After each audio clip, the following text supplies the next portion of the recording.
Donc là, on a déjà un OG, là, l'invité qui suit, c'est... We got a king in the studio. Tu vois le respect qu'on te donne. Un intellectuel du shit. On a KRS-One qui parle français. On reçoit Webster. Faites du bruit pour Webster. What up? Même dehors, ils font du bruit pour toi. Un énorme merci d'avoir accepté l'invitation sur le Corner. Ah, ça me fait plaisir. Merci de me recevoir.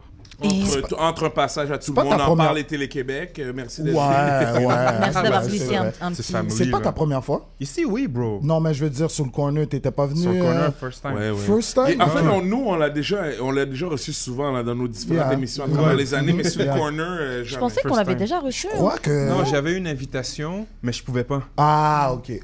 T'étais à Tout le monde en parle. Yeah. Je veux sûrement. Bah oui, quelle est ton actualité en ce moment? De quoi tu es venu nous parler ici à Montréal? Ah, mais yo, Qu'est-ce qui se passe? écoute, je suis en train de finir un album, un nouvel album, qui va être vraiment différent de tout ce que j'ai fait. C'est mon 8e album. C'est ça que j'allais dire, on dirait que tu sors tout le temps un Yeah, album. t'es tout le temps actif. Depuis que je te man, connais, man, man. ouais. Bro, mon dernier était en 2013. Ah Tu vois, ouais. donc puis après celle-là, j'ai step back. J'étais comme, yo, fuck tout ça. C'était vraiment mon mind state. J'étais comme, yo, le rap, j'ai fait ça depuis 15 ans, puis on a le nez là-dedans tout le temps. Tu finis un album, t'en commences un autre. Yeah. Là, je suis comme, yo, je suis fatigué de tout ça, donc j'ai step back. T'as été Puis- prendre de l'expérience, t'as été prendre du vécu. Il a été Ouais, faire de puis- l'argent, surtout. Aussi. Faut payer les factures. Mais je dirais que j'ai plus plongé de l'autre côté qui me passionnait, c'était l'histoire. Tu vois, donc c'est là que j'ai peaufiné mes conférences, j'ai monté ma visite guidée de Québec à propos de l'esclavage et la présence noire. Donc, tu sais, j'ai vraiment travaillé du côté historique. Puis quand j'ai eu l'envie de faire un album, ben, j'ai rassemblé un band autour de moi parce que c'est un album avec des musiciens. Ouais. C'est des musiciens qui sont jazz, Ok. même avec un petit côté rock aussi. Là. J'ai juste envie de toucher à d'autres choses. Tu vois. À propos de ta petite visite guidée, là, tu devrais te faire une expérience Airbnb. Là. Check-moi, je vais te dire comment, je vais te prendre un petit pourcentage. Lui, c'est ok. lui, Don't c'est votre worry, don't worry. Airbnb. Moi, je veux savoir, t'es vraiment un passionné d'histoire. Qu'est-ce qui est arrivé dans ta vie? Est-ce qu'il y avait un professeur au secondaire? Ouais. Est-ce que tes parents, c'était des friands d'histoire? Est-ce que tu étais un gars qui était collé sur ta télévision, sur tous les documentaires? C'est quoi qui fait que le côté historique, toi, ça te touche? Bro, déjà, il y a un link avec mon nom, Webster. Je dis Yeah. Ça, c'est quand j'étais jeune, Dictionnaire, bro. oui. C'est dans le quartier, les gens m'écœuraient. Mes amis autour de moi, bro, ils étaient sur ma tête, puis ils étaient comme, yo, tu connais tout, t'es le Webster. Toi, puis je détestais ça, bro. Puis mais toi, tu voyais ça comme un 10? Ouais. Parce que Mais comme tu prends un c'était jeune de... 10. C'est pas un 10, Mais à dog. l'époque, C'était à l'époque. amical, mais c'était un À 10. l'époque. Yo, t'es un jeune nerd, t'as 15 ans, t'es dans le quartier, Tu t'appelles bro. Webster. C'est comme si on t'appelle Larousse, là. Ouais, Tu vois ce que je veux dire? ouais, je le vois exactement. Fait que j'aimais pas ça. Ouais, c'est mais c'est ça. resté. Puis tu vois, comme je dis, depuis que je suis tout jeune, je me rappelle le premier livre que j'ai lu quand j'étais jeune, c'était à propos de l'histoire. Quand j'étais au secondaire, genre, mathématiques, j'étais vraiment poche. Mais histoire, j'étais dans le 90, comme Je en te top, file. là. Je te Fait que là, j'étais comme, bon, yo, je vais aller study. Cégep, j'étais en histoire. Chez université, j'étais en histoire. Genre, c'est comme, yo, mais qu'est-ce que ça fout en histoire? Je m'en fous. J'aime ça.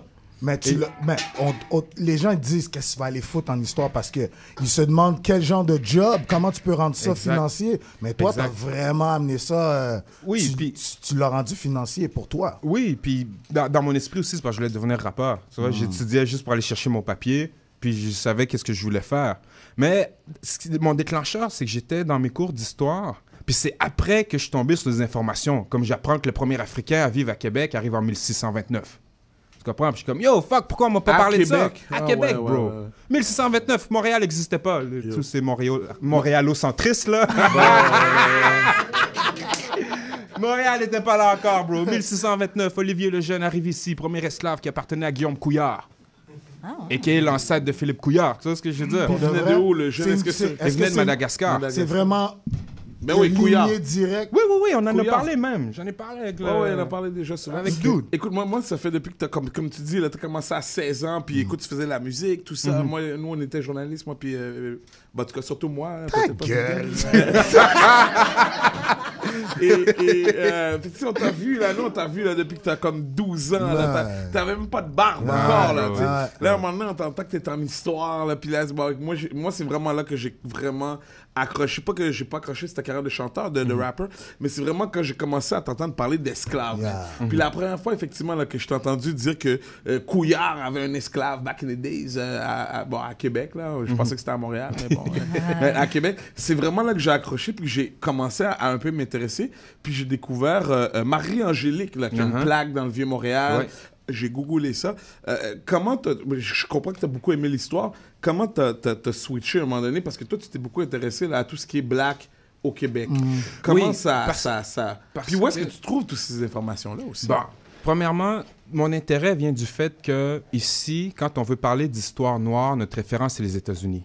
On va parler de slavery aux States, on va parler des activistes noirs aux States, de Malcolm X, de Martin Luther King. C'est good. Mais on a une histoire noire ici aussi, puis personne la connaît, bro. C'est ça, je trouve fucked up. Et c'est pour ça, justement, à l'époque, quand tout ce que je faisais, c'était rapper, j'étais comme, faut qu'on en parle. Donc, je rappais à ce propos, parce que c'était mon seul moyen de communication, tu sais. Et donc, de fil en aiguille, je me suis dit, il faut qu'on connaisse mieux cette histoire-là pour construire une identité afro-québécoise, afro-canadienne. Je veux dire, on a une expérience noire mondiale, mais on a une expérience ici. Et tant qu'on n'est pas connecté avec nos racines noires d'ici, il manque une brique dans l'édifice. C'est définitif. Et donc, tu sais, tout ça, j'ai envie de parler d'Alexander Grant, qui est le premier activiste noir au Québec. Qu'on connaît pas, bro. C'est un doute de avoir une statue ici, dans les années 1830, bro. 1800, man. Dans les années 1830, Alexander Grant, c'est le premier à donner un sens à la communauté noire de Montréal. Tu comprends? Il habitait à la rue Saint-Paul back then, tu vois. Puis dude, il écrivait dans les journaux. Il était comme, yo, mais pourquoi est-ce que normalement on est supposé d'avoir le même droit que tout le monde, mais qu'on nous engage jamais comme juré? Tu sais? Puis à un moment donné, il y a une femme qui arrive ici. Là, je parle vite pour mettre le time. Vas-y comme ça, vas-y. Bro, la femme arrive de Caroline du Nord avec une esclave. Tu vois, l'esclavage est aboli, est disparu ici même depuis quelque temps. Les gens sont comme, yo, t'es une esclave? Puis elle dit oui. Tu comprends? Fait que là, Alexander Grant débarque, puis il rassemble les gens, puis il bloque la piole où est-ce qu'elle habitait, bro.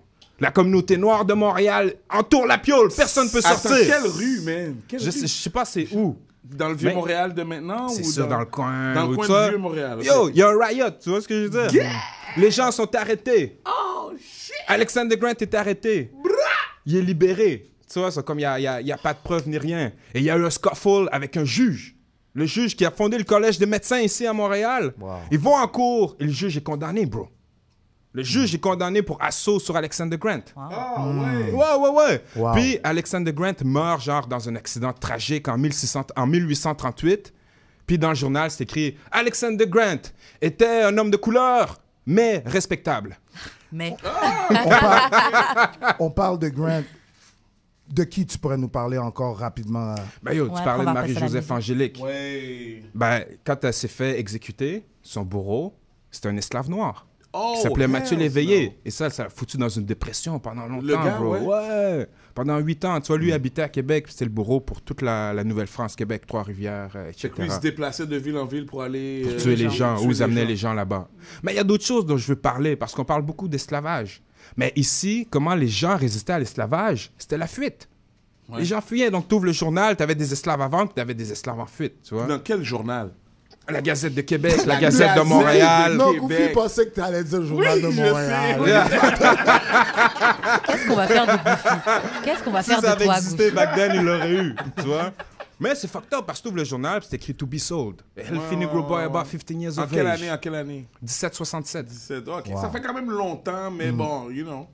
Mais bref, il y a tellement une histoire riche et il faut qu'on s'approprie cette histoire-là. Parle-nous un petit peu du Nigger Rock. Oh oui, j'en ai entendu parler. Nigger Rock, c'est un cimetière en Estrie, à Phillipsburg, Saint-Armand, proche de la frontière américaine, où est-ce que les gens, de par la tradition orale, disent qu'il y a eu des esclaves enterrés là. Mais c'est flou. Ouais. La vérité, c'est que c'est flou.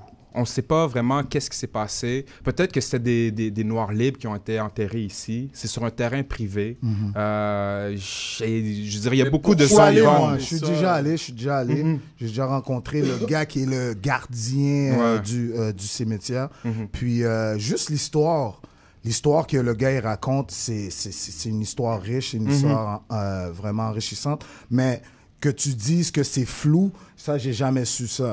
Mais c'est quelque chose que les gens devraient aller chercher, s'instruire, le Nigger Rock à Saint-Armand. J'ai une question un peu plus générale. Étant donné que tu es passionné d'histoire et que tu vois, souvent on dit que les choses sont juste des cycles, qu'est-ce que tu penses de l'évolution de la société? Est-ce que tu vois vraiment une évolution ou on fait semblant d'avoir évolué? Qu'est-ce que tu penses de la société dans laquelle on vit? Il y a une évolution sur certains aspects, puis il y en a qu'on ne semble pas évoluer. Puis pour faire un lien avec ce dont on est en train de parler, je pense qu'il y a ici, au Québec, on a de la difficulté à parler de la race. La race, entre guillemets, parce que, bon, tu sais, vous savez, l'aspect racisé de la chose, c'est-à-dire les gens qu'on racise. Je pense qu'on a de la difficulté à en parler dans le débat public, puis on l'a vu avec Slav cet été.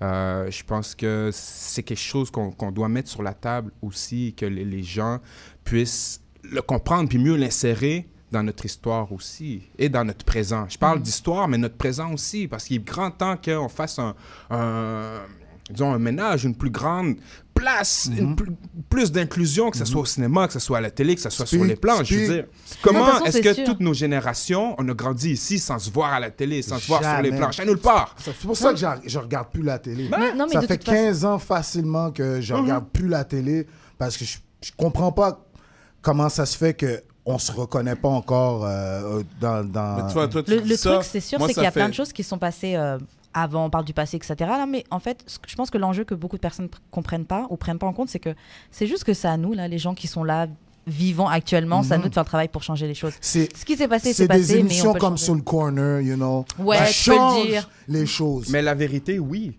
Parce que, justement, et ça rejoint ce que vous dites, c'est qu'il y a une prise en main, bien sûr, sauf que de notre côté, il y a des dynamiques de pouvoir aussi auxquelles il faut être conscient. Exactement. Et ça, je pense qu'il y a des moves qui doivent être faits de l'autre côté aussi. Moi j'en reviens souvent aux subventions, là. Je sais que je reviens souvent à ça, mais tous ces shows de merde sont subventionnés à 75% ou à 80%. Je ne sais pas combien le pourcentage, là, mais ils sont tous subventionnés à un tel point qu'ils n'existeraient pas, man, si ce n'était pas de l'argent ou d'une partie de l'argent que moi j'ai mis dans mon paycheck, que toi t'as mis dans ton paycheck, que toi t'as mis dans ton paycheck, que toi t'as mis dans ton paycheck, que tout le monde ici a mis dans leur paycheck à chaque semaine, chaque 2 semaines, depuis 10 ans, 15 ans, 20 ans. Moi, je travaille depuis que j'ai 18 ans, là.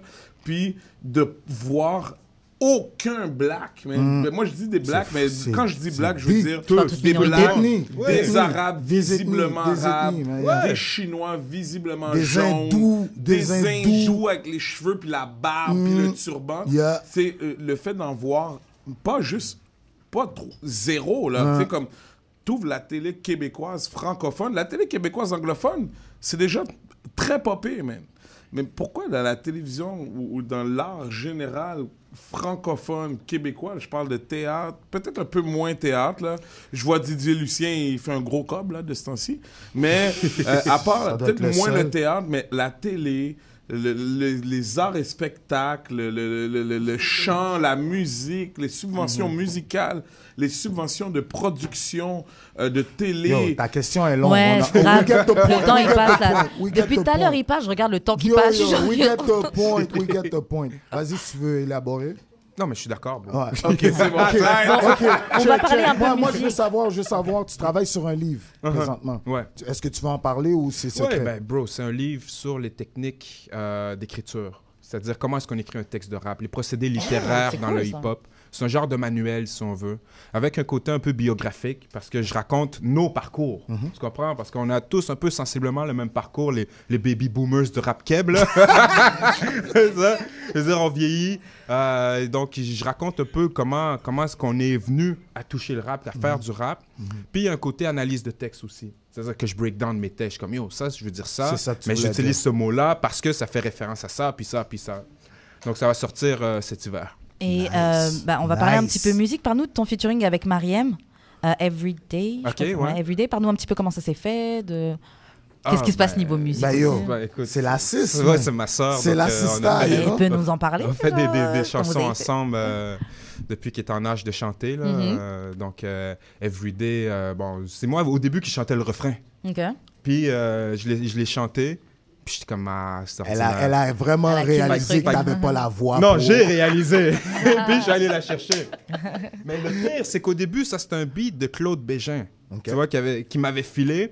Puis à un moment donné, j'écoute à la radio, puis j'entends les gars d'Acrophone, tout ça, chanter sur mon beat. Et je kiffais tellement mon beat, je suis débarqué là-bas, bro. Puis j'étais comme, yo. T'allais faire du bif? Bah, écoute, je suis allé comme sous-entendre qu'on avait un problème.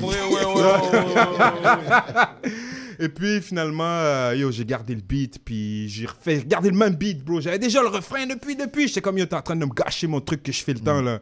J'ai gardé le truc, puis je l'ai ressorti sur mon album d'après, puis j'allais chercher ma sœur. Je vous laisse l'opportunité de poser une dernière question avant qu'on conclue. Moi, je veux juste te remercier d'être là, puis continue à ce que tu fais. T'es vraiment un exemple, man, pour beaucoup de jeunes, peu importe la communauté.